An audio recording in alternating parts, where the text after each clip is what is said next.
What's poppin', yo? Welcome back to another YouTube video. Today we're taking a look at My Hero Academia Season 6 anime review.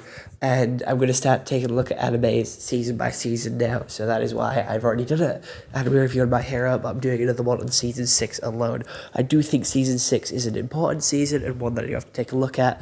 And I did watch this from when it came out to now. I've just got out of watching the last episode, and I did start watching this with my girlfriend, and then she continued it on her own, so I continued it on my own as well, and now I'm doing this. So, here is My Hero Academia. It is one of my favourite animes, I will say that much for it, and it does start off very well. It starts off where it ended, where the heroes are heading and planning to do the sort of mission, the heist on the League of Villains base, or the Council of Villains, whatever they called themselves, I forgot. But they start that, and it starts going in their favour. They start doing well. Everyone gets their screen time, especially Class 1A. They get all their sort of screen time when they're fighting Giganta and stopping him from trying to reach the rest of them. Bakugo, Deku, and Shoto, again, at main 3, they rush off to help stop Shigaraki when he eventually does break out, and Denki also gets an important role with Sun Eater when he needs to be the lightning stopper. Everyone was speculating that that was his dad that was working for the villains, because we've seen his mum work for the heroes in one of the movies, so now we've seen his dad work for the villains in one of the movies. That's all speculation. We don't know if any of that is true, but we do have everyone getting their own equal amount of screen time, everyone getting their shot to work out at the start. And this continues throughout the whole season. We do have main focuses on Deku and Shigaraki and Bakugo and Todoroki, Hawks, Endeavor, and All Might, because they're the ones that are involved with this the most. Because when Class A fails to do their task and stop Giganta, and he carries the rest of the league to where Shigaraki is, that's when everything goes down. And with Hawks killing Twice, that was a big plot point for me, because I really liked Twice, and I did cry. And this whole season had my emotions going. I was crying at the start, crying at the end, and I cried at some point during the middle as well. And killing Twice was a big issue. I really liked him. He was a good character. I didn't think he deserved to die, and I think Hawks is a really big asshole for killing him, but I can understand his motive behind it due to the fact that Twice is one of the most powerful people, and they don't want him going into a quirk awakening, which we did see Dabi and Toga do throughout this season. We did get a little side story with Ochako and Tsuyu going after Toga, because she did jump off Giganta Makia, and she went and did her own thing. So Toga is still on the run, and she has separated from the league, and it is going to cause problems in the long run, but as of right now we know nothing else. She did slip away from Ochako, and she did have a big impact on Ochako, because Twice getting killed had a big impact on her, saying, oh, just because she's a hero and she's fighting for just because she isn't a hero and because she's fighting for what she believes in, is Ochako going to kill her too? She's scared that she's going to get killed by one of the heroes, because heroes wasn't supposed to kill people, and she was shocked that they actually killed Twice. Moving on to the other battle, we have Shigaraki here going all out, and he is taking on Deku, Endeavor, and loads of other heroes. We have Midnight getting killed here. We never actually see her dead body. We just see its effect on Class 1A. As you can see, Kirishima, Mina, and Momo here are crying, and they're so distraught and upset. There is so many emotions, and the voice actors really portray that, and it's just so good. A lot of people were complaining about the sky and its issues with lighting, and I think that they did a really good job with the lighting, to be fair. I know it's a serious battle, and it should have been a little bit darker, but for the first part of the season, Deku is still happy. Deku is still that sort of optimistic #1 hero, isn't going to give up till they win. But towards the end of the season, where he goes to the Vigilante, the Rizolante, the Deku-ante, whatever you want to call him, I've seen a lot of meme names about him. When he goes into that, that's when the rain starts coming. That's when it starts to get darker. He's lost hope. Everyone has lost hope in the heroes. And that's where the sky change comes in. The animation, as you can see with this image on screen, isn't the best either. Some scenes are really heavily animated and look really good. Some scenes end up looking like this. And this is just one monstrosity on screen. But I think the weather is more of the heroes and the way the Japan sees the heroes, because right here, they still believe in the heroes. They still believe the heroes could win. All the heroes are still optimistic that they could win. Everyone has faith in heroes. But when the sky turns grey and it starts raining and it gets cloudy and it gets darker and more gritty, that's when everyone stops believing in heroes. That's when stuff starts to go downhill and it starts to get much darker. But I can still see why people did want this background here to be a little darker. Shigaraki is back again, and he does opt his deeper voice with his weaponry and his new arsenal of powers. He can now control radio signals and shoot those bullets out of his fingers. We also had a big turn of events with Dabi bleaching his hair and turning back into Toya to mess with Endeavor and Todoroki, taking on that persona of traumatizing those who traumatized you. So if your parents traumatized you, traumatize them back. Dabi's still here, Toya's still here, and you could see its effect on Endeavor as he froze. You can see its effect on Todoroki as they're both crying, they're frozen, they're stuck. Todoroki snaps out of it a lot quicker, but Endeavor, it affects him badly, and he freezes. And this freeze does affect the rest of the battle. Bakugo gets his hero moment, and his body moves before he can even think, and that's why he gets stabbed and saves Deku from one of Shigaraki's tentacles, because he has another tentacle-like power, like Black Whip. We also have Aizawa having to cut his own leg off, because he does get hit with that power bullet that takes away quirks, because he had his eyes on Shigaraki the entire time, stopping him from using his powers and causing any more destruction, because his decay quirk is on a whole nother level now. He can level cities. There's a lot that went on in this season. It's a very heavy season with stuff that went on, and it's a very good season, and I do like it. There's a lot of action, a lot of story to it, and it's very important. So everyone is getting their own screen, everyone's getting their own story, everyone learns about One for All in this season as well. Deku does write a letter to all of Class 1A as he starts to run away, and you can see their drive, their motivation, and their reasoning, and I like how they all came together to save him, because they all came together to go after him as a vigilante and stop him, and when they were all trying to get him and gather him together, being a class to rescue him, because he still is doing his mantra of, I have to stop Shigaraki, me, one for all, only me, it's a path I have to walk alone. He's got that mindset, and it does really affect him, and it gets really dark and gritty, and it's quite scary, and it's a big character twist. It's like what they did in the Teenage Mutant Ninja Turtles, Ronin, where they took Michelangelo, made him the gritty one, because it's the character you least expect to be gritty. Throughout the other 5 seasons, Deku has been the optimistic, crybaby hero. And in here, he's turned to a darker, more quiet, violent vigilante, and it's a big change. And it's a character we didn't expect to see the change from. But his classmates do manage to bring him back, they talk him out of it.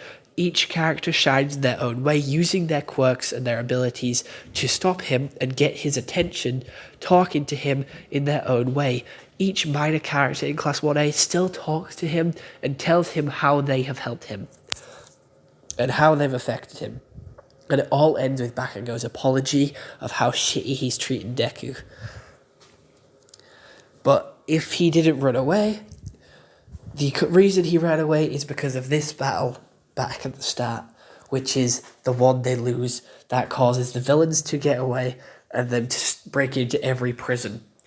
The animation on Dabi's dance, the voice acting throughout this whole season is a very emotional, like heartfelt season with a lot of action and sort of turning points for characters.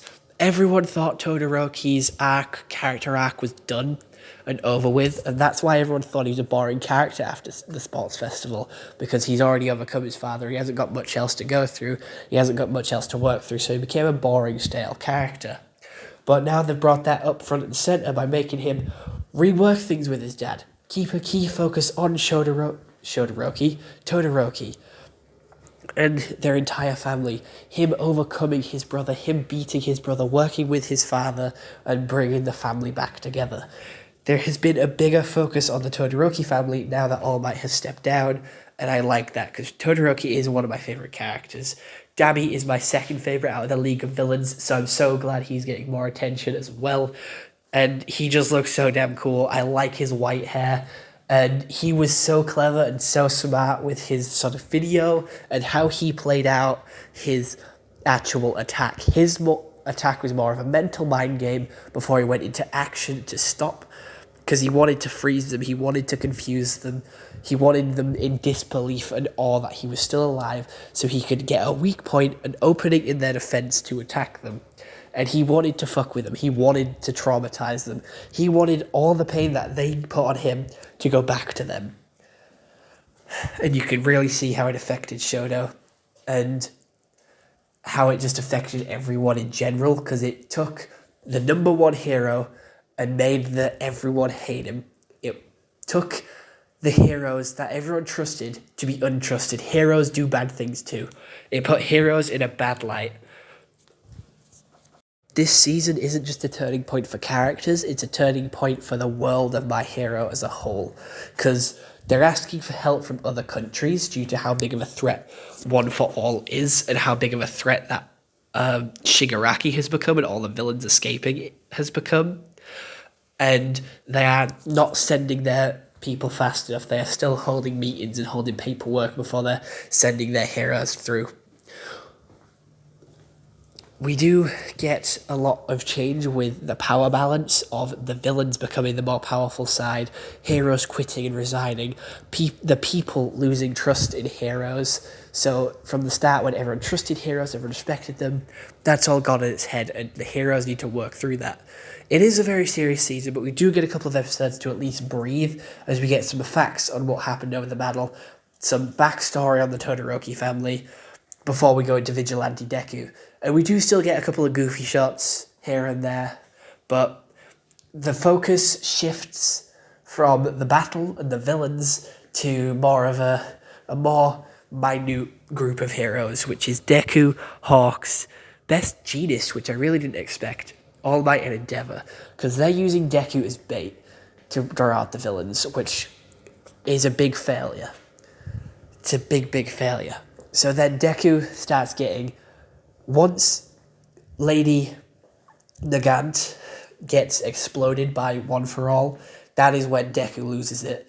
Deku is seeing All for One use other people to get to him, use other people as pawns, and he doesn't like that. He just wants to find and put an end to it, put a stop to all this pain, because he can't go back home until it's done. He doesn't want to put anyone else in risk. He doesn't want to put anyone else in danger, and you can see the toll it takes on his body, on his suit, on his mind, as he starts to sort of slouch forward, as he's tired. He's got slow, sluggish movements until he's in a battle. Then it's the anger and adrenaline that fuels him to go forward, push it, give it his all, and get as much information as he can. He does start off his villain journey, or his vigilante journey, still helping people. He helped this shark bunny lady, I don't really know what she was, and All Might is still giving him food, and he did have an adorable little smile on under his scary mask, and the media was sort of against him, saying that he's a villain, he's a hero, people don't know what he is, he looks like a monster, his suit looks awful, and I like how Bakugo shouts at him in this scene, "Damn All Might wannabe! Damn nerd! Go on, give us a smile, prove you can still have a smile." Because that's what this scene had an underlining tone of, proving that heroes could save the day with a smile. Everyone wanted a smile. People had to smile and be a hero while smiling, proving that the world was safe and that they could do it. And I really liked that message. That was a good message to have, like sticking back to the core qualities. We did even have a couple of other heroes from the past show up, because that was a big gripe that everyone had in the big battle, that there is all these heroes in this world of My Hero, and we only saw a handful of them in the main battle. Surely if it was a battle this big, you'd have had all the heroes on it. But then I posed the question too, what about if there's another crime going on? They still have to have some heroes as backup to solve any normal crime that is going on throughout Japan, and not all for this big sort of push against the villains. And it is animated very good. The intros look really solid. The music for the intros are a meh. I like the small bands of heroes and the progression and the domino effect. Like, this happened because of this caused this. And it was such a good season, and one of my favorites, if I'm going to be honest, for My Hero. It is, can't beat the Sports Festival. That is going to be my all-time favorite set of episodes, but it's still good in its own way. And you can definitely see how the animation got better from when it first started, because there is a lot of flashbacks there between Bakugo and Deku, and how Deku ran and he saved Bakugo from the sludge monster, and how his body moved without thinking, and it just shows what it is to be a hero. And it had so much effect on everyone, and Uraraka's speech to the people to let Deku live in the UA sort of secure ground and the safe house, that made me cry, and I have no idea why. I was crying when Uraraka was talking. I don't even like Uraraka, but it did make me cry. And Sero is a character that I do like, and I'm glad he got more screen time. I'm still upset we don't have Sero merch. People get on that, make Sero merch. He needs it. But we have our favourites here returning, having their own points. Kirishima still having his sort of doubts on his quirk, saying that he's not as good as flashy as people, but he's still good in his own way. I like how he still holds that mantra. And for the end couple of scenes, there was a running joke where Mineta would copy everything that Todoroki does, because he did make a slight joke with, that's how you enter a room now, ready for your pictures to be taken. So Mineta does copy everything he does, and Sero does hit him and make jokes and look at him confused throughout all of it. And I quite enjoyed that little gag at the end. It showed that stuff was gradually getting back to normal. They were still able to be happy, joke around, mess about. But this sort of season did introduce a lot of new characters. Lady Nagant, which was a sniper special agent, learned more about the agency and how they operated, gave some backstory and needed lore on that. We have Miriko, which is someone who was teased last season. And then we have someone who is being teased for the next season, which is Star and Stripe, All Might's predecessor from America, who he was training up to be the #1 hero in America, and she's coming to help him, and it does lead into next season being a big, strong one of the final fight between All for One and One for All. And I'm so excited. It's such a good series. I recommend you watch it. I'm giving it a solid 9 out of 10 because although it does have flaws, it is still a good, impactful season. It is lore heavy. It does push the story forward. Animation's great. Voice acting is good. They hit the points of the crying, the anger, the raw emotion that they have. It all fits so well, and the story is good, lore-driven, taking stuff from the past and fueling it to push the future of the series. It's just so good. And Go Beyond Plus Ultra, goodbye.